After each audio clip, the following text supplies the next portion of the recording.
നമസ്കാരം. എല്ലാ പ്രേക്ഷകർക്കും ഗൾഫ് ടുഡേയിലേക്ക് സ്വാഗതം. ഞാൻ എം.പി. രസ്ന. നോക്കാം വിശദമായ റിപ്പോർട്ടുകൾ. പാലക്കാട് കൊഴിഞ്ഞാമ്പാറയിൽ CPIM ലോക്കൽ സെക്രട്ടറി KSEB ജീവനക്കാരനെ പാർട്ടി ഓഫീസിൽ വിളിച്ചുവരുത്തി മർദ്ദിച്ചതായി പരാതി. അത്തിക്കോട് നടുപാളയം സ്വദേശി S വിദ്യാധരനാണ് മർദ്ദനമേറ്റത്. നീ എന്റെ അടുത്താ നീ നിന്റെ അടുത്ത് 1 മിനിറ്റ് അല്ല എന്റത്. നീ ഞാൻ പറഞ്ഞിട്ട് നീ ഒരു ചെക്ക് ലീഫ് നീ കൊടുത്തോ ഇല്ലയോ? ഇതെന്ത് മനുഷ്യ പരിപാടിയാണ്? ഇതെന്താ എഴുതിയിരിക്കണെന്താ? ആരെഴുതിയിട്ടുണ്ട്? ആ പാർട്ടി ഓഫീസിൽ വെച്ചിട്ട് നീ മനുഷ്യ മാറാന്ന് പറഞ്ഞ മാറാവിടെ.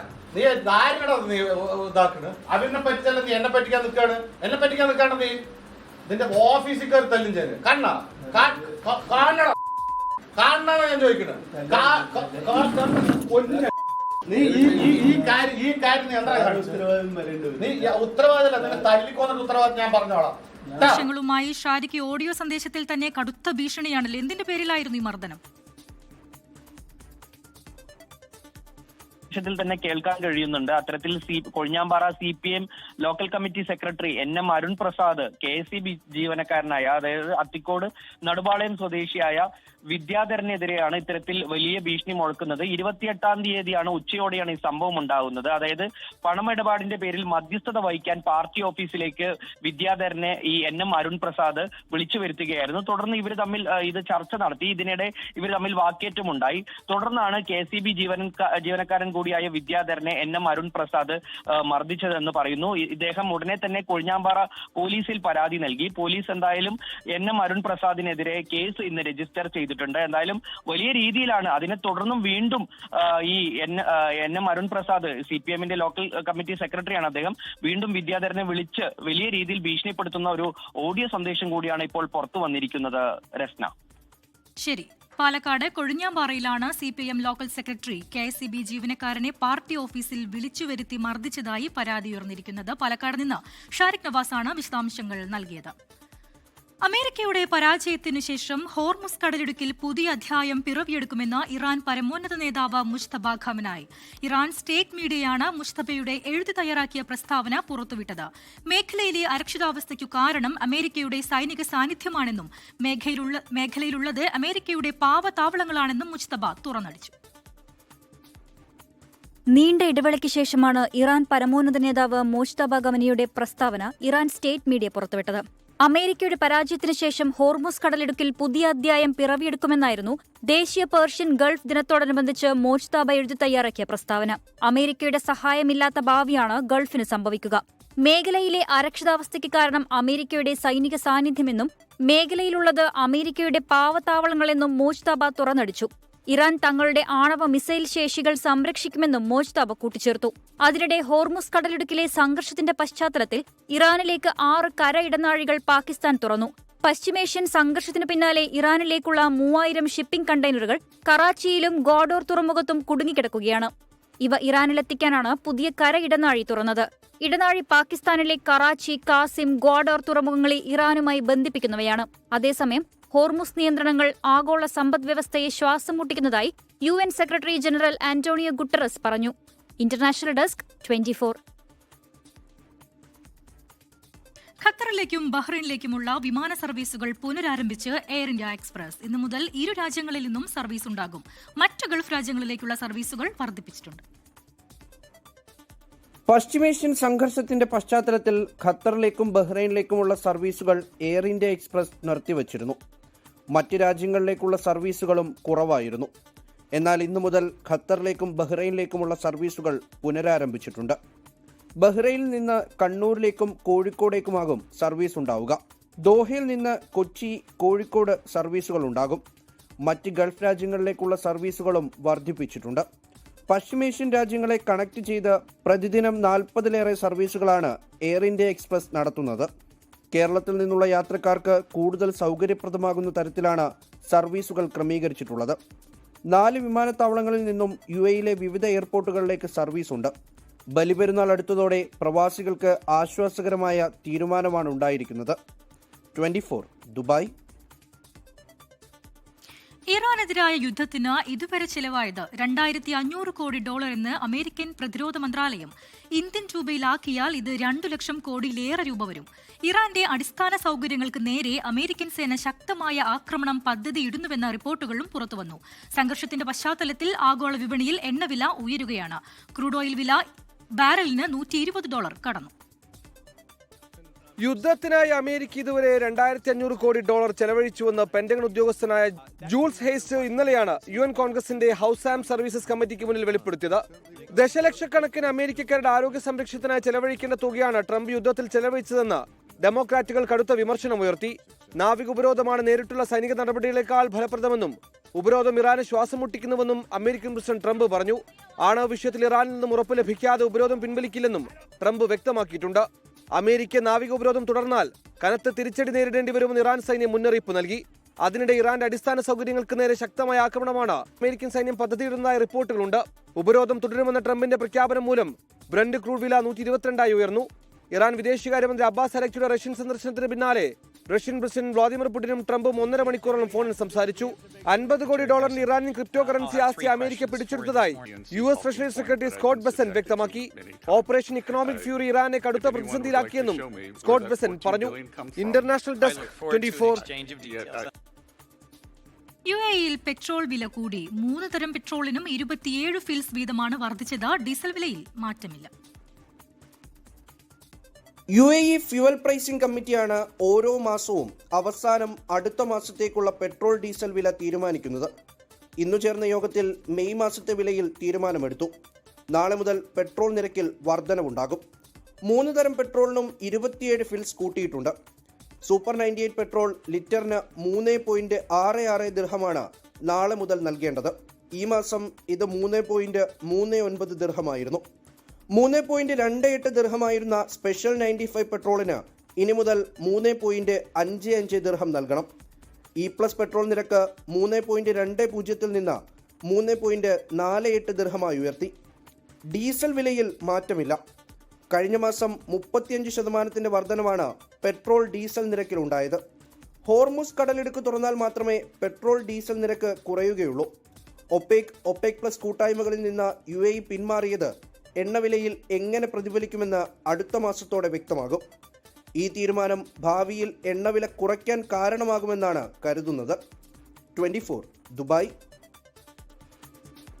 UAEയിൽ വിദ്യാഭ്യാസ സ്ഥാപനങ്ങൾക്കുള്ള ബലിപെരുന്നാൾ അവധി പ്രഖ്യാപിച്ചു. 5 ദിവസത്തെ അവധിയാണ് പ്രഖ്യാപിച്ചത്. എന്നാൽ ശനി ഞായർ ദിവസങ്ങൾ കൂടി കണക്കിലെടുത്താൽ 9 ദിവസത്തെ അവധിയാണ് ലഭിക്കുക. മെയ് 27 ബുധനാഴ്ചയാകും UAEയിൽ ബലിപെരുന്നാളെന്നാണ് കണക്കുകൂട്ടൽ. 25 മുതൽ 29 വരെയാണ് വിദ്യാഭ്യാസ സ്ഥാപനങ്ങൾക്ക് വിദ്യാഭ്യാസ മന്ത്രാലയം അവധി പ്രഖ്യാപിച്ചിരിക്കുന്നത്. ഇത് തിങ്കൾ മുതൽ വെള്ളി വരെയുള്ള ദിവസങ്ങളാണ്. ഈ അവധിക്ക് മുൻപും ശേഷവുമുള്ള ശനി ഞായർ ദിവസങ്ങൾ കൂടി കൂട്ടുമ്പോൾ ആകെ 9 ദിവസത്തെ അവധിയാണ് ലഭിക്കുക. വിദ്യാർത്ഥികൾക്കൊപ്പം അധ്യാപകർക്കും സ്റ്റാഫ്സിനും ഈ അവധി ബാധകമാണ്. ജൂൺ 1 ബലിപെരുന്നാൾ അവധികൾക്ക് ശേഷം ക്ലാസ് ആരംഭിക്കും.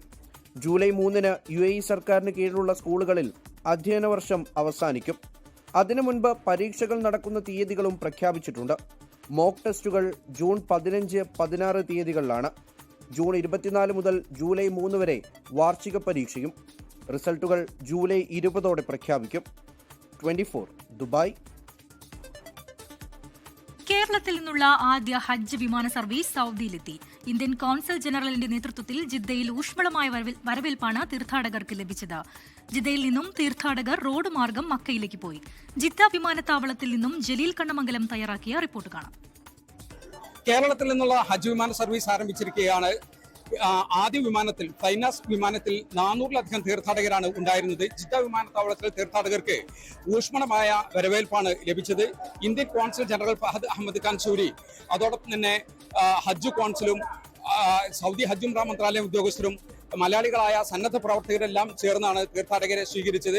അവർക്ക് സമ്മാനങ്ങളും മധുരവും ഒക്കെ വിതരണം ചെയ്ത് ആ തീർത്ഥാടകർക്ക് ഊഷ്മളമായ ഒരു സ്വീകരണമാണ് ജിദ്ദ വിമാനത്താവളത്തിൽ ലഭിച്ചത്. നടപടിക്രമങ്ങളെല്ലാം പൂർത്തിയാക്കി വളരെ പെട്ടെന്ന് തന്നെ തീർത്ഥാടകർക്ക് വിമാനത്താവളത്തിന് പുറത്തിറങ്ങാൻ സാധിച്ചു. യാതൊരു ബുദ്ധിമുട്ടുമില്ലാതെ വളരെ പെട്ടെന്ന് തന്നെ നമുക്ക് ഇമിഗ്രേഷൻ ക്ലിയറൻസ് കഴിഞ്ഞ് വന്ന ഉടനെ തന്നെ നമ്മുടെ hat card, health and training card അവിടെ പ്രദർശിപ്പിക്കാൻ പറയുകയും അത് നോക്കിയതിനു ശേഷം എത്രയും പെട്ടെന്ന് ഇമിഗ്രേഷൻ കഴിഞ്ഞ് വളരെ പെട്ടെന്ന് നമ്മൾ എല്ലാവരും ഹാജിമാരെല്ലാവരും പുറത്തേക്ക് ഇറങ്ങുന്ന ഒരു സാഹചര്യമാണ് ഉണ്ടായിട്ടുള്ളത്.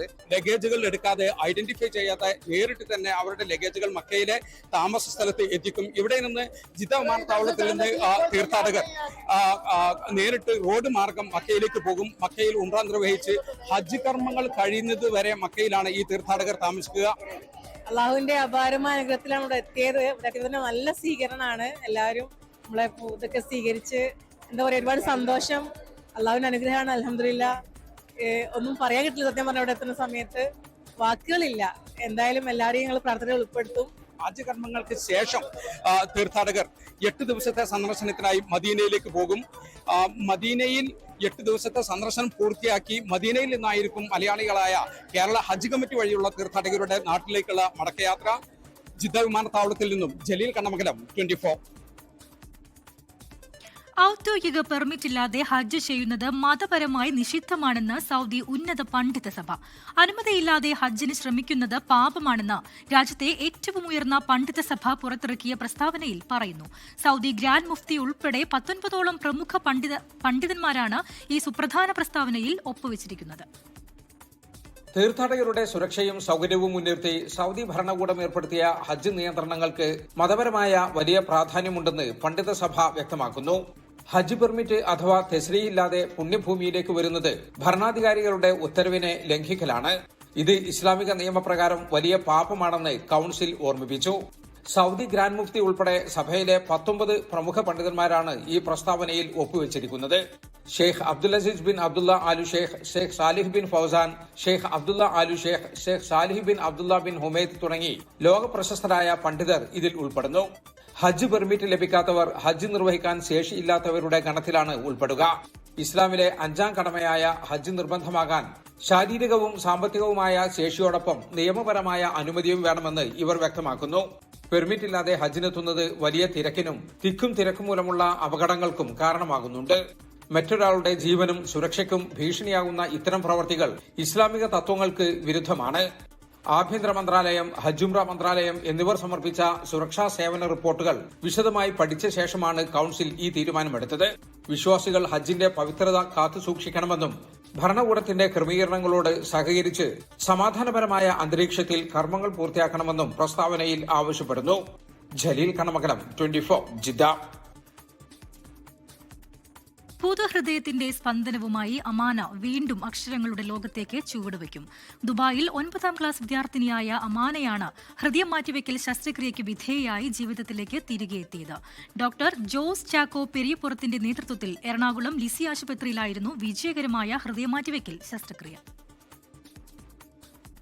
മലപ്പുറം ചങ്ങരംകുളം സ്വദേശികളായ മനോജിന്റെയും നിഷിതയുടെയും മകളായ അമാനയ്ക്ക് 5 വർഷങ്ങൾക്ക് മുൻപാണ് ഹൃദയ സംബന്ധമായ തകരാർ കണ്ടെത്തിയത്. ഹൃദയത്തിന്റെ വലതുവശത്തെ അറകൾ ക്രമാതീതമായി വികസിക്കുന്നതായിരുന്നു അസുഖം. 5 വർഷത്തോളം മരുന്നുകൾ കൊണ്ട് ചികിത്സ മുന്നോട്ട് കൊണ്ടുപോയെങ്കിലും ഹൃദയം മാറ്റിവയ്ക്കലാണ് ഏക പോംവഴിയെന്ന് ഡോക്ടർമാർ നിർദ്ദേശിക്കുകയായിരുന്നു. തുടർന്നാണ് ലിസി ആശുപത്രിയിൽ ചികിത്സയ്ക്കായി എത്തിയത്. കഴിഞ്ഞ മാസം സംസ്ഥാന സർക്കാർ സംവിധാനമായ കേസ് ഓട്ടോയിൽ രജിസ്റ്റർ ചെയ്തു. അതിനിടെയാണ് മസ്തിഷ്ക മരണം സംഭവിച്ച കിളിമാനൂർ സ്വദേശിയായ ജയകുമാറിന്റെ ഹൃദയം അമാനയ്ക്ക് പുതുജീവനേകിയത്. April 9 doctor Jeevesh Thomas, doctor Jo Joseph, doctor Arun George എന്നിവരുടെ നേതൃത്വത്തിലുള്ള മെഡിക്കൽ സംഘം തിരുവനന്തപുരത്തു നിന്നും ഹൃദയവുമായി പുറപ്പെട്ട് 1 മണിക്കൂർ കൊണ്ട് ലിസി ആശുപത്രിയിലെത്തി ഹൃദയം മാറ്റിവെക്കൽ ശസ്ത്രക്രിയ ആരംഭിച്ചു. അമാനയുടെ ആരോഗ്യനില പൂർണ്ണ തൃപ്തികരമാണെന്ന് ഡോക്ടർ ജോസ് ചാക്കോ പെരിയപുറം പറഞ്ഞു. എല്ലാം നന്നായിരുന്നു. She's A strong girl. അന്ന് ഞങ്ങൾ ട്രാൻസ്പ്ലാന്റേഷൻ ചെയ്യുന്ന സമയത്ത് ചെറിയ ബുദ്ധിമുട്ടുകളുണ്ടായപ്പോൾ പേരൻസുമായിട്ട് ഞങ്ങൾ ഷെയർ ചെയ്യുന്നുണ്ടായിരുന്നു. അപ്പോൾ ഓരോ സ്റ്റേജസിലും അവരും ഞങ്ങളെ വളരെയധികം സപ്പോർട്ട് ചെയ്തു. ആശുപത്രി MD ഫാദർ പോൾ കരടിന്റെ നേതൃത്വത്തിൽ മധുരം പങ്കിട്ടാണ് അമാനയെ ആശുപത്രിയിൽ നിന്നും യാത്രയാക്കിയത്. ഞാൻ ഒരിക്കലും വിചാരിച്ചിട്ടുണ്ടായില്ല നിങ്ങളുടെ ഫ്രണ്ടിൽ ഇങ്ങനെ നിന്ന് സംസാരിക്കാനുള്ളൊരു ഇത് കിട്ടുന്നു. അതിനായിട്ടുള്ള ഡോണർക്കും ആ ഡോണറിന്റെ ഫാമിലിക്കുമായിരുന്നു ഒരു വലിയൊരു താങ്ക് യു. അമാനയുടേതുൾപ്പെടെ ലിസി ആശുപത്രിയിലെ 32ാമത്തെ ഹൃദയം മാറ്റിവെക്കൽ ശസ്ത്രക്രിയയാണ് പൂർത്തിയാക്കിയത്. 9 തവണയും വ്യോമമാർഗമായിരുന്നു ഹൃദയം ആശുപത്രിയിലെത്തിച്ചത്. News desk, 24. ഡ്രൈവറില്ല ടാക്സികൾ ദുബായ് റോഡുകളിൽ സജ്ജമായി കഴിഞ്ഞു. ഒരു റൈഡ് പോയാലോ? ദുബായിൽ നിന്ന് മുഹമ്മദ് റഹീസ് തയ്യാറാക്കിയ റിപ്പോർട്ട് കാണാം.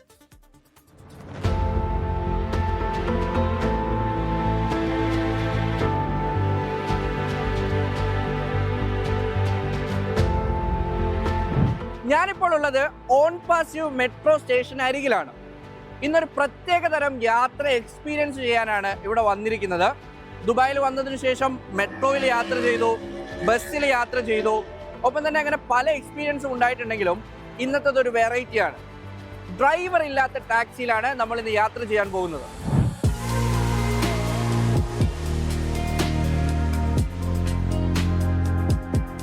നമ്മുടെ ഫോണുകളിൽ അപ്പോളോ ഗോ ആപ്പ് ഇൻസ്റ്റാൾ ചെയ്തിട്ട് വേണം ഈ റൈഡ് ബുക്ക് ചെയ്യാൻ. അപ്പോളോ ഗോ ആപ്പ് ഇൻസ്റ്റാൾ ചെയ്യുന്നു. ശേഷം നമ്മൾ ഓരോ റൈഡും എങ്ങനെയാണോ നമ്മൾ ക്യാബ് ബുക്ക് ചെയ്യുന്നത് അതുപോലെ തന്നെ എൻട്രി പോയിന്റും ഒപ്പം തന്നെ ഡ്രോപ്പ് ഓഫ് പോയിന്റും ഒക്കെ കൃത്യമായി അടിച്ചു കൊടുത്താൽ ഞൊടിയിടയിൽ നിമിഷങ്ങൾക്കുള്ളിൽ തന്നെ നമ്മുടെ വാഹനം നമ്മളെ തേടിയെത്തും.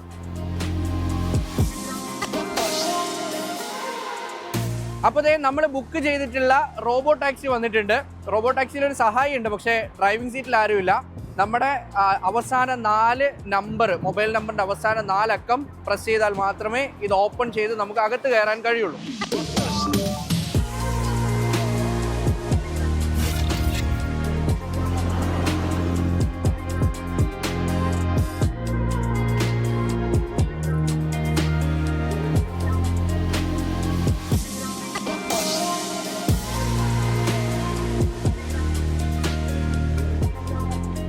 കണ്ടല്ലോ, ഡ്രൈവിംഗ് സീറ്റിൽ ആരുമില്ല, കാറ് മൂവ് ചെയ്യുന്നുണ്ട്. അത് കൃത്യമായി സെൻസറുകൾ ഉപയോഗിച്ച് അതിൻ്റെ ലക്ഷ്യസ്ഥാനത്തേക്ക് പോകുന്നുണ്ട്. ഇത് ഏതാണ്ട് ഒരു 100 ദിവസം ട്രയൽ ചെയ്ത ശേഷം കൃത്യമായി വർക്കാകും എന്നുള്ളത് ഉറപ്പുവരുത്തിയതിന് ശേഷമാണ്, മൈനർ ആക്സിഡൻസ് പോലും ഇല്ല എന്നുള്ളത് 100% ഉറപ്പുവരുത്തിയ ശേഷമാണ് ഇത്തരത്തിൽ ഒരു പരീക്ഷണം പൂർത്തിയാക്കി റോബോ ടാക്സികൾ നിരത്തിലിറങ്ങിയത്. നമുക്ക് കാണാൻ കഴിയും, ആ സ്റ്റിയറിംഗിന്റെ മൂവ്മെന്റ് ഒക്കെ കൃത്യമായി കാണാൻ കഴിയും. ഒപ്പം തന്നെ മാപ്പ് ഉണ്ട്. നമ്മൾ ഈ വാഹനത്തിൽ കയറിയാൽ ഉടൻ തന്നെ നമ്മുടെ ഈ ഭാഗത്തായിട്ട് ഹാൻഡ് റെസ്റ്റിന്റെ ഈ ഒരു ഭാഗത്ത് ഒരു സ്ലൈഡ് ചെയ്യണം എന്നുള്ളൊരു ഓപ്ഷൻ കാണും. ആ ഓപ്ഷനിൽ സ്ലൈഡ് ചെയ്താൽ മാത്രമേ വാഹനം മുന്നോട്ട് പോവുകയുള്ളൂ. അതിനുശേഷം പിന്നീട് നമ്മൾ ഒരു കമാൻഡും കൊടുക്കേണ്ട, കൃത്യമായി ഓരോന്നും സെൻസർ ചെയ്ത് വാഹനം മുന്നോട്ട് പോകും, കാർ മുന്നോട്ട് പോകും. നമുക്ക് ഒരു തരത്തിലും പേടിക്കേണ്ട ഒന്നുമില്ല. കാരണം ഒരു ഡ്രൈവർ എങ്ങനെയാണോ സൂക്ഷ്മതയോടെ വാഹനം ഓടിക്കുന്നത്, അതിലും സൂക്ഷ്മതയോട് കൂടിയിട്ടാണ് മുന്നോട്ട് പോകുന്നത്. എന്തായാലും 100 കണക്കിന് ടാക്സികളാണ് ഇത്തരത്തിൽ ഈ റോബോ ടാക്സികൾ ഇവിടെ നിരത്തിൽ ഇറങ്ങിയിട്ടുണ്ട്. അതിനി ഏതാണ്ട് ദുബായിയുടെ ആകെ ഈ മോട്ടോറുകളിൽ ഏതാണ്ട് 23% റോബോ ടാക്സികൾ അല്ലെങ്കിൽ ഡ്രൈവർലെസ് ടാക്സികളായി മാറും എന്നുള്ളതാണ് നിലവിൽ പറയുന്നത്. അപ്പോൾ ആ തരത്തിലേക്ക് മാറാൻ ഇനി വളരെ കുറച്ച് നാൾ മാത്രമേ ഉള്ളൂ. നമ്മൾ ഇതുവരെ ദുബായിൽ എക്സ്പീരിയൻസ് ചെയ്യാത്ത ഒന്നാണ് ഇപ്പോൾ എക്സ്പീരിയൻസ് ചെയ്തുകൊണ്ടിരിക്കുന്നത്. കൃത്യമായി ഒരു ഇടതടവുമില്ലാതെ, ഒരാശങ്കയുമില്ലാതെയാണ് ഈ ഡ്രൈവിംഗ് മുന്നോട്ട് പോകുന്നത്. വളരെ സ്മൂത്ത് ആയിട്ടുള്ള ഡ്രൈവിംഗ് ആണ്. ഒരു തരത്തിലും ആശങ്കയ്ക്ക് ഒരടിസ്ഥാനവുമില്ല.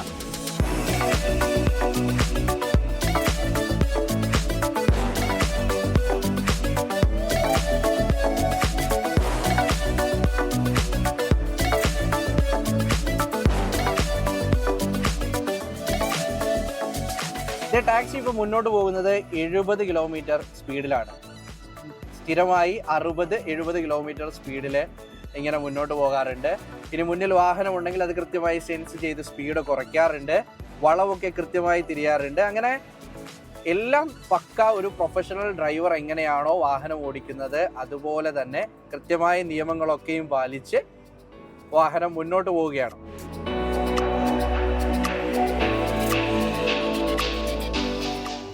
ഇതിപ്പോൾ സിഗ്നൽ റെഡ് ആണ്. ഇതുപോലെ സിഗ്നലുകളിൽ ഉണ്ടാകുന്ന മാറ്റം, റോഡുകളിൽ ഉണ്ടാകുന്ന ഏത് തരത്തിലുള്ള മാറ്റം, അതിനൊക്കെയും അതേ പോയിന്റിൽ തന്നെ സെൻസ് ചെയ്ത് അതിനനുസരിച്ച് ഈ വാഹനം ഓടുന്നതിലും നിൽക്കുന്നതിലുമൊക്കെ മാറ്റങ്ങൾ വരാറുണ്ട്. അതിൻ്റെ വേഗതയിൽ മാറ്റം വരാറുണ്ട്. എന്തായാലും ഒരു അത്ഭുതകരമായ കാഴ്ചയാണ് ഇതിലിങ്ങനെ യാത്ര ചെയ്യുക എന്ന് പറയുന്നത്.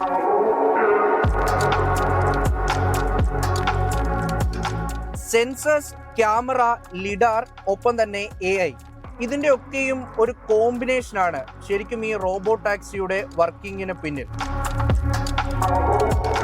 നമ്മുടെ ഈ ഹാൻഡ് റെസ്റ്റിൽ തന്നെ നമുക്ക് ഈ വെഹിക്കിൾ കൺട്രോൾ ചെയ്യാൻ പറ്റും. അതായത് ഈ സീറ്റ് അഡ്ജസ്റ്റ്മെന്റ്സ്, ഒപ്പം തന്നെ നമ്മുടെ ഈ വിൻഡോ ഓപ്പൺ ചെയ്യുന്നത്, ഒപ്പം നമ്മുടെ വാഹനത്തിന്റെ വേഗത അറിയാൻ കഴിയും, റൂട്ട് ഇനി എത്ര സമയമുണ്ടെന്ന് മനസ്സിലാക്കാൻ കഴിയും, സീറ്റ് അഡ്ജസ്റ്റ് ചെയ്യാൻ കഴിയും. അങ്ങനെ സെറ്റിങ്സ് ഉണ്ട്. അങ്ങനെ പലതരത്തിൽ ഈ ഹാൻഡ് റെസ്റ്റിൽ തന്നെ 3 ഓപ്ഷനുകളിലായിട്ട് നമുക്കത് ചേഞ്ച് ചെയ്യാൻ കഴിയും. അപ്പോൾ നമ്മളെ ലക്ഷ്യസ്ഥാനത്ത് എത്തിയിരിക്കുകയാണ്. നല്ല അടിപൊളി റൈഡായിരുന്നു. ഒരു തരത്തിലും പേടിക്കേണ്ട ഒരു കാര്യവുമില്ല. കാരണം ഒരു ഡ്രൈവർ എങ്ങനെയാണോ വാഹനം ഓടിക്കുന്നത് അതുപോലെ തന്നെയായിരുന്നു ഈ യാത്ര. ഒട്ടും പേടിയില്ലാതെ എൻ്റെ അടുത്തിരുന്ന ക്യാമറമാൻ ശരത് ചെറുകുന്നിനൊപ്പം മുഹമ്മദ് റഹീസ്, 24 ദുബായ്. പശ്ചിമേഷ്യയിലെ അനിശ്ചിതത്വങ്ങൾക്കിടയിലും പ്രവാസികൾക്ക് ആശ്വാസമായി ABC cargo. Eid special service ഉണ്ടാകുമെന്ന് ABC കാർഗോ അറിയിച്ചു. അവശ്യ സാധനങ്ങൾ വേഗത്തിലും സുരക്ഷിതവുമായി എത്തിക്കും. സംഘർഷ സമയത്തും ഇടതടവില്ലാത്ത സേവനമാണ് ABC കാർഗോ നടത്തിയത് എന്ന് ജനറൽ മാനേജർ നിഷാദ് മുഹമ്മദ് പറഞ്ഞു. ഈദ് ആഘോഷങ്ങൾക്കായി ലോകമൊരുങ്ങുമ്പോൾ പ്രവാസികൾക്കും നാട്ടിലുള്ളവർക്കും ഒരുപോലെ ആശ്വാസമായി മാറുകയാണ് GCCയിലെ പ്രമുഖ കാർഗോ കമ്പനിയായ ABC കാർഗോയുടെ പ്രത്യേക പെരുന്നാൾ സേവനങ്ങൾ. പെരുന്നാൾ സമ്മാനങ്ങളും മറ്റ് അവശ്യ സാധനങ്ങളും പ്രിയപ്പെട്ടവരുടെ കൈകളിലേക്ക് വേഗത്തിലും സുരക്ഷിതമായും എത്തിക്കാൻ വിപുലമായ സജ്ജീകരണങ്ങളാണ് ABC കാർഗോ ഒരുക്കിയിരിക്കുന്നത്. പശ്ചിമേഷ്യയിലെ സംഘർഷ സാഹചര്യങ്ങളോടനുബന്ധിച്ച് ഉയരുന്ന ആശങ്കകൾ നിലനിൽക്കുന്നതിനിടയിലും സേവനങ്ങളുടെ സ്ഥിരതയും ഉറപ്പാക്കിയാണ് ABC കാർഗോയുടെ പ്രവർത്തനം. അതിവേഗവും സുരക്ഷിതവുമായ ഡെലിവറിക്കായി എല്ലാ ആധുനിക സൗകര്യങ്ങളും കമ്പനി സജ്ജമാക്കിയിട്ടുണ്ട്. Door to door delivery, online booking, എളുപ്പത്തിലുള്ള ട്രാക്കിംഗ് സംവിധാനങ്ങൾ എന്നിവയോടൊപ്പം കാര്യക്ഷമമായ ക്ലിയറൻസ് സംവിധാനവും വിപുലമായ വാഹന ശൃംഖലയും പരിശീലനം നേടിയ ജീവനക്കാരും ABC കാർഗോയെ വേറിട്ട് നിർത്തുന്നു. പെരുന്നാളിന് വേണ്ട മുന്നൊരുക്കങ്ങളൊക്കെയും പൂർത്തിയായതായി ABC cargo and courier general manager Nishad Muhammad പറഞ്ഞു. ഇപ്രാവശ്യത്തെ പെരുന്നാൾ പലർക്കും പല അനുഭവമായിരിക്കും കൊടുക്കുക. പക്ഷേ എല്ലാവർക്കും നല്ല അനുഭവം തന്നെ വരട്ടെ എന്ന് നമുക്ക് വിചാരിക്കാം. പെരുന്നാൾ വരുന്നതിൻ്റെ കൂടെ തന്നെ സ്കൂൾ അവധി, അതുപോലെ പല ഒക്കേഷൻസ് വരുന്നുണ്ട്. പിന്നെ ഇപ്പോഴത്തെ ഒരു സാഹചര്യം അതിൻ്റെ ഒരു കുറച്ച് ബാക്ക്ലോഗ്സ്. അപ്പം എല്ലാ വിഷയങ്ങളും നല്ല രീതിയിൽ പ്രിപ്പയർ ചെയ്ത് കസ്റ്റമറുടെ ഉദ്ദേശിക്കുന്ന സമയത്ത് കാര്യങ്ങൾ എത്തിച്ചു കൊടുക്കാനുള്ള തയ്യാറെടുപ്പാണ് ഞങ്ങൾ ചെയ്തുകൊണ്ടിരിക്കുന്നത്. ചില കണക്ഷൻസും ഫോർവേഡിങ്സും ഒക്കെ അറേഞ്ച് ആവാനുണ്ട്. ബട്ട് അതിൻ്റെ കാര്യങ്ങളൊക്കെ വളരെ പുരോഗമിക്കുന്നുണ്ട്. എത്രയും പെട്ടെന്ന് തന്നെ അത് പ്രാവർത്തികമാകുമെന്ന് വിചാരിക്കുന്നു. അതോടൊപ്പം തന്നെ ഇപ്പം നിലവിലുള്ള കൺസ്യൂമേഴ്സ് എല്ലാം up to the customers requirement എത്തിച്ചു കൊടുക്കുന്നുണ്ട്. അത് ആ ഒരു ഫ്ലോ ഇപ്പോഴും മെയിൻറ്റെയിൻ ചെയ്യാൻ പറ്റുന്നത് ഞങ്ങൾക്ക് സത്യം പറഞ്ഞാൽ ആ പ്രീ പ്രിപ്പറേഷൻ്റെ ഒരു സ്ട്രെങ്ത് കൊണ്ടാണ്. ഈദ് സീസണോടനുബന്ധിച്ച് ഉപഭോക്താക്കൾക്കുള്ള വർദ്ധിച്ച ആവശ്യങ്ങൾ പരിഗണിച്ച് രാത്രി വൈകിയും പ്രവർത്തന സജ്ജമാണെന്നും ഇന്ത്യയിലെ ഡെലിവറി സേവനങ്ങൾ കൂടുതൽ സമയം ലഭ്യമാക്കുന്നതായും മാനേജ്മെന്റ് വ്യക്തമാക്കി. 24 ദുബായ്. സൗദിയിലെ ദമാമിൽ +1 വിദ്യാർത്ഥി ബാസ്കറ്റ്ബോൾ കളിക്കുന്നതിനിടെ കുഴഞ്ഞു വീണ് മരിച്ചു. ദമാം അൽമുന ഇന്റർനാഷണൽ സ്കൂൾ +1 വിദ്യാർത്ഥി കർണാടക മോഡ്പിത്രി കോട്ടെബഗ്ലു സ്വദേശി മുഹമ്മദ് റയാനാണ് മരിച്ചത്. CBSE സ്കൂൾ സോണൽ തല മത്സരത്തിൽ പങ്കെടുക്കുന്നതിനിടെ കുഴഞ്ഞു വീഴുകയായിരുന്നു. മൃതദേഹം ദമാം സെൻട്രൽ ആശുപത്രി മോർച്ചറിയിലേക്ക് മാറ്റി. World Malayali council Al Khobar province 10ാം വാർഷികത്തോടനുബന്ധിച്ച് പുറത്തിറക്കുന്ന സുവനീറിന്റെ കവർ പ്രകാശനം ചെയ്തു. പ്രവിശ്യയിലെ സാമൂഹിക, സാംസ്കാരിക, സാഹിത്യരംഗത്തെ പ്രമുഖരുടെ സാന്നിധ്യത്തിൽ world Malayali council global secretary general Moosakoya ആണ് സുവനീർ പ്രകാശനം ചെയ്തത്. സർപ്പ് എന്ന പേരിൽ സുവനീർ ഉടൻ പുറത്തിറങ്ങുമെന്ന് സുവനീർ കൺവീനർ അഷ്റഫ് ആലുവ പറഞ്ഞു. പ്രസിഡന്റ് ഷമീം കാട്ടാക്കട അധ്യക്ഷനായിരുന്നു. സാജിദ് ആറാട്ടുപുഴ, മുരളി ഊട്ടുംകളം നായർ, മാലിക്, മക്ബൂൽ, നൌഷാദ് ഇരിക്കൂർ എന്നിവർ ആശംസകൾ നേർന്നു. മലപ്പുറം തിരൂർ കാട്ടിപ്പറമ്പിൽ കൃഷ്ണൻ അന്തരിച്ചു. 75 വയസ്സായിരുന്നു. സംസ്കാരം തിരൂർ വെട്ടത്തെ വീട്ടുവളപ്പിൽ നടന്നു. വാസുദേവൻ, ബാബു, ബീന, വിജയൻ, സിന്ധു, സുനി, ശോഭ എന്നിവർ മക്കളാണ്. 24 കോഴിക്കോട് പ്രതിനിധി ദിലിഷ തിലകൻ കൊച്ചുമകളാണ്.